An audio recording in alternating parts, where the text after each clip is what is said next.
Estamos de volta com mais um bloco do programa Direito da Gente. Hoje nós temos a honra de receber aqui no estúdio o Dr. Rogério Greco, que é um dos maiores penalistas do nosso país. E ao meu lado também tem a honra de receber a doutora Juliane Menezes Machado, que é advogada aqui na comarca de São João del Rei.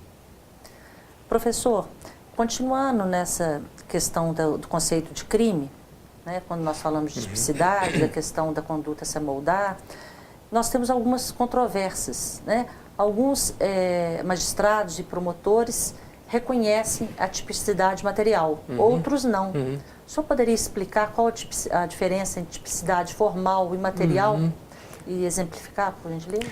A tipicidade formal é aquilo que a gente estava dizendo no comecinho, é o encaixe perfeito da conduta do agente a esse modelo abstrato que a gente tem na lei penal, que é o nosso tipo. Então, esse é o conceito de tipicidade formal. A material é o critério que o direito penal tem de avaliar a importância do bem no caso concreto. Então, por exemplo, o artigo 155 fala assim, subtrair para si ou para outro em coisa alheia móvel. Se alguém vai num botequim, por exemplo, e subtrai uma caixa de fósforos, em tese, esse comportamento, ele fala lá, subtrair para si ou para outro em coisa alheia móvel. A caixa de fósforo não era dele, ele não pagou e subtraiu essa caixa de fósforo. Então, isso diz respeito àquilo que a gente chama de tipicidade formal. Aquela conduta se encaixou na lei. Em tese, teria cometido um furto. Perdão, por enquanto, a gente está no raciocínio se cometeu furto ou não. Houve tipicidade formal. Para que haja o furto, para quem entende dessa forma, como eu entendo, e você está dizendo, Juliane, que existe realmente controvérsia e essa controvérsia é grande, tem que fazer mais uma pergunta. A pergunta é, existe tipicidade material? O que é a tipicidade material? É o critério através do qual o direito penal ele vai aferir a importância do bem no caso concreto. A pergunta que você tem que se fazer é o seguinte, Rafael, quando o Código falou no 155, coisa alheia móvel, ele quis se referir a qualquer coisa alheia móvel ou uma coisa alheia móvel que tivesse alguma importância para efeitos do direito penal? Se você entender que só a coisa alheia móvel que tem alguma relevância, a caixa de fósforo não se encaixa nesse padrão. Então, nesse caso, embora formalmente típica, a conduta não seria materialmente típica, não haveria furto. Então, essa que é a grande discussão por conta de um princípio, chamado princípio da insignificância. Pois bem, a gente vê... Recentemente, só te interrompendo, Juliana, faz isso uns 3 meses, 4 meses no máximo, o ministro Fux chegou ao Supremo Tribunal Federal, uma tentativa, a gente não ouvia falar disso há muitos anos, né? Mas uma tentativa de furto de um frango. Não foi nem consumado, foi tentado.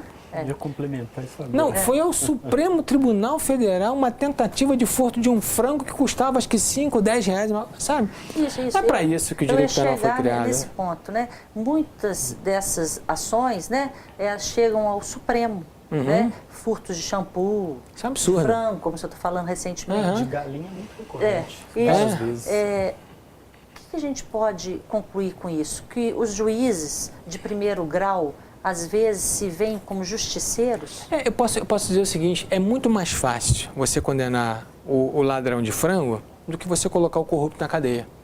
Então, estatisticamente, é muito mais fácil denunciar 1 milhão de casos de pequenas subtrações do que ficar 1 ano, 2 anos, 3 anos da minha carreira debruçado num único inquérito policial. Que dá trabalho. Que dá trabalho. Que você tem. Um único só. Mas eu vou apurar um rombo de milhões. E como acontece com essa corrupção política? Isso é um nojo. Isso é um nojo que tem acontecido no Brasil. Isso que a gente tem visto aí, isso que aconteceu na Petrobras, sabe? Isso é uma vergonha. E ninguém faz nada, fica tudo por isso mesmo. Os leigos ainda conseguem falar, não, mas delação premiada não tem prova nenhuma. Um juiz, para aceitar uma delação premiada, e aí no caso um magistrado do Supremo Tribunal Federal, para aceitar uma delação premiada e o sujeito sair para casa com uma tornozeleira, significa que ele deu dados... Muitos dados. Muitos dados. Não disse só, fulano recebeu, não. Ele disse que recebeu, quando recebeu, como recebeu, onde foi depositado, isso tudo está lá. Não pode ser ingênuo dizer assim, porque ele denunciou para se livrar. Não existe isso. Eu vou te falar, assim, Juliane, não queria que as pessoas até que estão me assistindo agora ficassem um pouco, assim, com um certo preconceito com isso que eu vou dizer. Mas, na minha concepção, um traficante, aquele traficante horrível de porta de escola, o comportamento dele é infinitamente menor do que um comportamento de um político corrupto. Sabe por quê? Porque o político corrupto, Rafael, é um genocida. Ele é um genocida, ele mata, extermina milhares de pessoas. Da saúde, educação. Tudo. Ele subtrai o valor que seria de merenda escolar, ele não está nem aí para nada. Eu li um livro, e é muito interessante que vocês leiam esse livro também, chama O Nobre Deputado. Não sei se vocês tomaram conhecimento desse livro. Depois você entra na livraria da Folha. É um livro fininho, foi escrito por um juiz, que foi muitos anos juiz eleitoral e entrevistou uma série de políticos. Isso que a gente tem visto no Brasil inteiro, eu viajo literalmente o Brasil inteiro. Hoje eu estou aqui com vocês, amanhã eu vou estar em Teófilo Otoni, na sexta-feira eu vou estar em Aracaju, e pelo menos viajo 2, 3 vezes na semana. E eu, assim, atestei isso porque eu vi em todas essas cidades. Isso que aconteceu com a Copa do Mundo, nós gastamos 3 vezes, sabe, o que, somado às 3 últimas Copas anteriores, foi o que nós gastamos. Só que no Brasil, nenhuma obra basicamente ficou pronta, a contento. Os aeroportos, uma vergonha. Vem a presidenta dizer à televisão que os aeroportos que estão funcionando, não é só uma palhaçada. A primeira chuva que teve depois da Copa... Eu tive em Palmas agora, estavam tentando criar o BRT, colocaram os tijolos lá como se fosse a pista, acabou. O dinheiro foi recebido, mas cadê a obra? Ou seja, isso tudo já é a carta marcada, a gente já sabe o que acontece. Então, principalmente ano de campanha eleitoral, assim, a gente tem que dar um jeito nisso. O nosso grande problema chama-se corrupção. É isso que vai resolver, até o problema do tráfico. Sabe, então a gente vê essas pessoas traficando drogas nessas comunidades carentes principalmente. Estou dizendo playboyzinho não, de final de semana que vende êxtase em rave, essas coisas. Isso aí tem que tomar na cabeça mesmo, tem que ir preso mesmo, é vagabundo. Mas eu estou dizendo essas pessoas carentes que traficam por necessidade. É diferente do playboyzinho de final de semana. Então tem tráficos e tráficos, né? Tem aquele cara que gosta de tirar onda com as menininhas, não sei o que, isso aí merece uma cana dura mesmo e pronto. Tem dinheiro para trabalhar, pode trabalhar, tem papaizinho, tem condições, né? Tem condições, faz essa palhaçada, tem que ir preso mesmo. O direito penal foi feito para você. Agora, para as pessoas que estão na favela, não.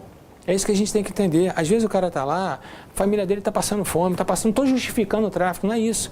Mas se o Estado cumprisse com as funções sociais, se não houvesse tanta roubalheira, né? As políticas públicas, se não houvesse tanta ladruagem, sabe assim, nos poderes... Não resolve isso. Não. Né? Essa não é a nossa meta, não é a nossa finalidade isso, não. Mas, infelizmente, o que a gente vê hoje nos presídios, grande maioria, né, são pessoas de classe econômica inferior. Com certeza. E Faz um levantamento, vê nas penitenciárias do Brasil inteiro, quantas pessoas de classe média alta estão presas.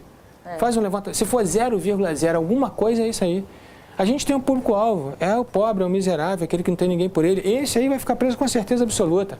A gente tem um dado que aproximadamente 1/3 dos que estão recolhidos na prisão estão presos indevidamente. Seja porque a prisão já cumpriram a sua pena, seja porque foram presos indevidamente. Né? Quando cumpriram sua pena, a gente observa que os magistrados não têm, infelizmente, justificando a questão da alta carga de trabalho, mas eles não têm a mesma eficiência para soltar e para conceder benefícios, seja da progressão de regime, seja livramento condicional, seja para liberdade provisória. Engraçado isso, porque o Zé Dirceu, antes dele completar o prazo, ele já estava solto, né? Aqui é engraçado, prática, são 2 pesos, 2 medidas, exatamente. Né? Aqui na prática a gente não vê isso. O que a gente vê aqui na nossa realidade é que um sujeito que é pobre, né? Para ter a sua concessão de uma progressão de regime, demora às vezes 8 meses. Isso é absurdo, né? Isso é vergonha. Outros para livramento condicional isso até é um ano. Isso é vergonha. E alguns até fogem da prisão. E a gente aqui não está para fazer apologia à fuga, de forma alguma, que nós somos contrário a isso, não aconselhamos ninguém. Mas a gente entende o ser humano, né? É muito fácil. E te digo mais, eu acho que se isso acontece, eu acho que se isso acontecer, eu não conheço nenhum processo com relação a isso. Mas se eu advogasse e se meu cliente tivesse direito hoje à progressão de regime, e se ele saísse amanhã, saísse daqui a 30 dias, a 60 dias, o problema não é meu, o problema é do Estado. E se ele ficou preso indevidamente, na minha opinião, cabe indenização. Pois é. E tem que caber. Aí vem um outro problema, porque o Estado é o pior pagador que existe. Exatamente, É o Estado. Sabe cobrar, quando se fala, quando se fala de justiça assoberbada, quem faz com que a justiça fique assoberbada é o Estado. Ele é o pior pagador, é o pior devedor, ele dá calote em todo mundo. A gente vive uma hipocrisia. Pois é. Então, assim, na hora de cobrar, você tem que pagar imediatamente, ele te executa, ele isso, ele aquilo, outro. É assim que funciona. Agora, na hora dele pagar, aí vem a palhaçada dos precatórios. Posso empurrar, posso pagar daqui a 20 anos. Amigo, que absurdo é esse? Então, paga em título claro, de dívida. em títulos que você não vai receber nunca, seus netos vão receber se receberem. Como é que a gente fala em justiça se aquela pessoa que já tem um direito, ou seja, já cumpriu a sua pena, né, tem direito à sua liberdade, ela fica recolhida no presídio, além do tempo, com a justificativa que o magistrado está com alta carga de trabalho. Isso é absurdo. Isso não existe. ferindo um direito constitucional, Isso não existe. porque Isso não a existe. liberdade é regra Isso não existe. no nosso país. É assim, interessante que, estou falando nós, justiça como um todo, né? Magistrados, promotores, delegados, defensores, todos nós. Se isso acontecer com qualquer um de nós, tenho certeza absoluta que o processo seria rápido. Ninguém suporta ficar mais tempo. Exatamente. Agora, com os outros é muito fácil fazer isso, né? Com alguém que não tem ninguém por ele. Você Então, chega no magistrado e ele fala, eu estou cheio absurdo. de serviço. Já passou o tempo, Juliane, da gente ter um programa de computador que deu alerta com 30 dias, com 60 dias, de que aquela pessoa vai ter direito à progressão, de que aquela... Hoje está tudo computadorizado, todo mundo tem essa possibilidade. Inclusive, nós tivemos há uns anos atrás uma resolução, acho que de número 66 do CNJ, que obrigava aos juízes justificarem a prisão provisória. Isso foi muito combatido pelos juízes. Então, aquele que ficava preso acima de 3 meses, provisoriamente, o juiz tinha que justificar. E os juízes não aceitaram isso, né? Até justificando mais uma vez a questão da carga de trabalho. Isso Mas... Olha, o que a gente tem que entender é o seguinte, a gente não está lidando com o civil, não está lidando com o tributário, não está lidando com o direito administrativo, a gente está lidando com o direito penal. Com vidas. A gente está lidando, acima de tudo, com o direito de liberdade das pessoas. E isso, depois da vida, que é o seu maior patrimônio, o direito de liberdade é o que vem em segundo lugar, vamos dizer dessa forma, e a gente tem que tratar isso com cuidado. O senhor está me lembrando, uma vez que eu estive visitando o sistema APAC, Sim. E cheguei para um dos presidiários e falei com ele assim, falei assim, você está em um hotel de 5 estrelas, você tem chuveiro quente, eu na minha ignorância, né? Você tem chuveiro quente, você tem cama com colchão, você tem uma vedação na porta da cela para não sentir frio, etc. Ele virou para mim e falou assim, mas nada paga o preço da minha liberdade. Com certeza. A PAC, Nesse isso que você está momento falando, é que a gente entende. Claro, com certeza. Fica essa preso na sua diferença. casa no final de semana. Fica trancado, obrigatoriamente trancado na sua casa, sem celular. Pode ser ter até a televisãozinha, mas fica, obrigatoriamente, sexta, sábado, domingo. Alguém te tranca lá e só vai te abrir na segunda-feira. A agonia que isso desperta na gente. Mas você está falando da APAC, a APAC é interessante, mas não serve para tudo também. A APAC serve para um tipo de preso. Coloca o Fernandinho Beiramar na APAC. Então, quer dizer, né? A APAC é uma das alternativas importantes, mas não é a única alternativa. Muitas pessoas falam, a APAC não resolve tudo. A APAC tem seu público-alvo também. É o preso que envolve menos perigo, aquele cara que tem condições de ter esse trânsito, né, com o mundo exterior, mas não é para qualquer preso. Ok, bom, o assunto está pegando fogo, mas nós vamos para um rápido intervalo e voltamos já já.